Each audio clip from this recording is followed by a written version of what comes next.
ഇപ്പോൾ വരുന്ന വളരെ പ്രധാനപ്പെട്ട ഒരു വിവരം, നടന്നത് ക്രൂരമായ ലൈംഗികാക്രമണമാണ് എന്നുള്ള വിവരമാണ് ഇപ്പോൾ പുറത്തു വരുന്നത്. മുഖത്തടിക്കുകയും തുപ്പുകയും ചെയ്തു എന്നുള്ളൊരു വിവരം വരുന്നു. ക്രൂരമായ മർദ്ദനമേറ്റു, ദേഹത്ത് പലയിടത്തും മുറിവുണ്ടാക്കിയെന്നും അതിജീവിത SITയോട് വീഡിയോ കോൺഫറൻസിൽ അറിയിച്ചിരിക്കുന്നു. കുടുംബത്തെ ഇല്ലാതാക്കുമെന്ന് രാഹുൽ പറഞ്ഞു. സഹോദരിയെയും അച്ഛനെയും അമ്മയും അപായപ്പെടുത്തുമെന്നും ഭീഷണി മുഴക്കി. സംഭവം നടന്നത് 2024 ഏപ്രിൽ മാസത്തിലാണ്.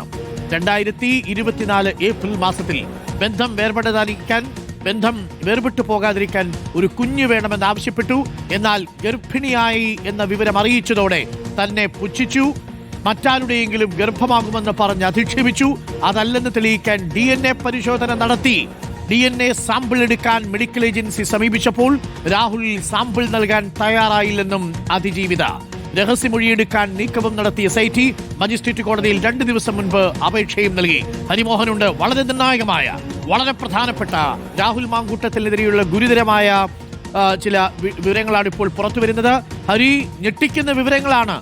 ഒന്നാമത്തെയും രണ്ടാമത്തെയും അതിജീവിതമാർ പറഞ്ഞതിന് സമാനമാണെങ്കിലും അതിലും ക്രൂരവും ഗൗരവമേറിയതുമാണ് രാഹുൽ മാങ്കൂട്ടത്തിനെതിരെ മൂന്നാമത്തെ അതിജീവിത നൽകിയിരിക്കുന്ന മൊഴിയല്ലേ? തീർച്ചയായിട്ടും അരുൺ, രാഹുൽ മാങ്കൂട്ടത്തിലിന്റെ ലൈംഗിക വൈകൃതം വെളിപ്പെടുത്തുന്ന തരത്തിലുള്ള, ആ ക്രൂരത വെളിപ്പെടുത്തുന്ന തരത്തിലുള്ള മൊഴിയാണ്, പരാതിയാണ് അതിജീവിതയുടെ ഭാഗത്തുനിന്നുണ്ടായിട്ടുള്ളത്. ഏറ്റവും മൃഗീയമായ രീതിയിൽ, അതിക്രൂരമായ രീതിയിലുള്ള ആക്രമണമാണ് അതിജീവിത നേരിട്ടത് എന്നുള്ളതാണ് പരാതിയിൽ നിന്ന്, മൊഴിയിൽ നിന്നൊക്കെ തന്നെ നമുക്ക് മനസ്സിലാക്കാൻ സാധിക്കുന്നത്. അതായത് മുഖത്തടിക്കുകയും തുപ്പുകയും ചെയ്യുന്ന നിലയിലേക്ക് വരെ രാഹുൽ മാങ്കൂട്ടത്തിൽ അതിജീവിതയോട് പെരുമാറി എന്നുള്ളതാണ് അതിജീവിതയുടെ മൊഴിയിൽ പറയുന്നത്. അതായത് ആദ്യം ഈ പരിചയപ്പെടുന്ന സാമൂഹ്യ മാധ്യമം വഴിയാണ്. അതിനുശേഷം ചില കുടുംബ പ്രശ്നങ്ങളിൽ രാഹുൽ ഇടപെടുകയാണ്. അതിനുശേഷം ഇവർ തമ്മിൽ അടുപ്പത്തിലാവുകയാണ്. നമ്മൾ തമ്മിലുള്ള ബന്ധം വേർപെടാതിരിക്കണമെങ്കിൽ കുഞ്ഞു വേണമെന്ന് ആവശ്യപ്പെട്ടത് രാഹുലാണ്.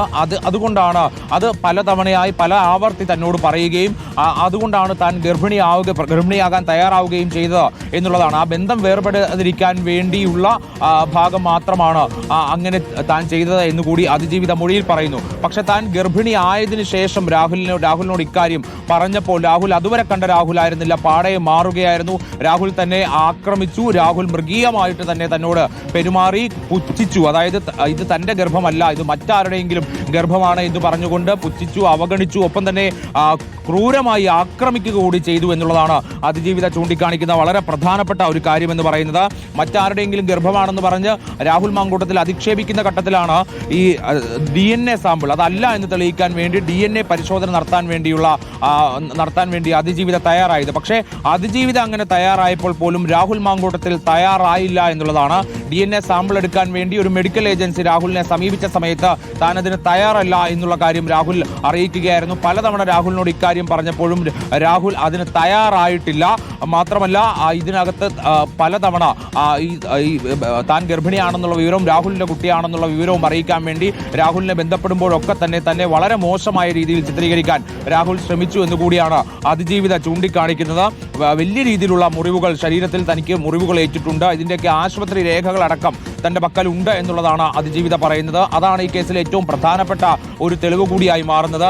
ശരീരമാസകലം മുറിവേൽപ്പിക്കുകയായിരുന്നു രാഹുൽ മാങ്കൂട്ടത്തിൽ ചെയ്തത്. അതായത് മുൻ കേസുകളിൽ സമാനമായി തന്നെ അതേ ലൈംഗിക വൈകൃതം പ്രകടിപ്പിച്ചുകൊണ്ട് രാഹുൽ മാങ്കൂട്ടത്തിൽ അതിജീവിതയെ ആക്രമിക്കുകയായിരുന്നു എന്നുള്ളത് കൂടി നമുക്കിപ്പോൾ മനസ്സിലാക്കാൻ സാധിക്കുന്നു. ദേഹത്ത് പലയിടത്തും മുറിവുണ്ടാക്കിക്കൊണ്ട്, മുഖത്തടിച്ചുകൊണ്ട്, മുഖത്ത് തുപ്പിക്കൊണ്ട് രാഹുൽ മാങ്കൂട്ടത്തിൽ അതിജീവിതയോട് പെരുമാറി എന്നുള്ളതാണ്. 2024 ഏപ്രിലാണ് ഈ സംഭവം നടക്കുന്നത്. ഇതിന്റെ കൃത്യമായ വിവരങ്ങൾ, അതായത് എവിടെയാണ് സംഭവം നടന്നതെന്നും എപ്പോഴാണ് തനിക്ക് ദുരനുഭവം നേരിട്ടതെന്നും അടക്കമുള്ള എല്ലാ ചെറിയ വിവരങ്ങൾ പോലും അതിജീവിത പോലീസിന് കൈമാറിയിട്ടുണ്ട്. ഇതിന്റെ രേഖകളടക്കം പോലീസ് ഇതിനോടകം തന്നെ ശേഖരിച്ചു കഴിഞ്ഞു. അതിലേറ്റവും പ്രധാനപ്പെട്ടത് ഈ ആശുപത്രി രേഖകളാണ്.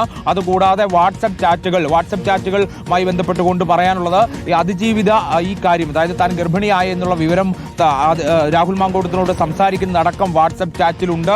അതുകൂടാതെ രാഹുൽ അതിജീവിതയോട് പെരുമാറിയ രീതി വെളിവാക്കുന്ന പല കാര്യങ്ങളും വാട്സപ്പ് ചാറ്റിലുണ്ട്, കോൾ റെക്കോർഡിലുണ്ട് എന്നുള്ളതാണ് മനസ്സിലാക്കാൻ സാധിക്കുന്നത്. മുൻ കേസുകളിൽ ഇല്ലാത്ത തരത്തിലുള്ള തെളിവുകൾ ഈ കേസിൽ പോലീസിന്റെ കൈകളിലേക്ക് ലഭിച്ചിരിക്കുന്നു. അതായത് രാഹുൽ മാങ്കൂട്ടത്തിന് ഒരു തരത്തിലുള്ള നിയമപരിരക്ഷയും ലഭിക്കില്ല എന്ന് ഉറപ്പുവരുത്തിക്കൊണ്ടുള്ള അന്വേഷണമായിരുന്നു ഈ കഴിഞ്ഞ ഒരാഴ്ച പോലീസ് നടത്തിയത് എന്നുകൂടിയാണ് നമുക്ക് ഈ ഘട്ടത്തിൽ മനസ്സിലാക്കാൻ കഴിയുന്നത്. അന്വേഷണവുമായി ഏത് രീതിയിൽ വേണമെങ്കിലും സഹകരിക്കാൻ തയ്യാറാണ് എന്ന് കൂടി അതിജീവിത പറയുന്നു. തുടക്കത്തിൽ തന്നെ താൻ ഈ പരാതി നൽകാതിരുന്നത് തനിക്ക് ഭയമുള്ളത് കൊണ്ടാണ്. പക്ഷെ പിന്നീട് പല പെൺകുട്ടികളുടെ അടുത്തും രാഹുൽ ഇതേ സ്വഭാവം തന്നെ കാണിക്കുമെന്ന്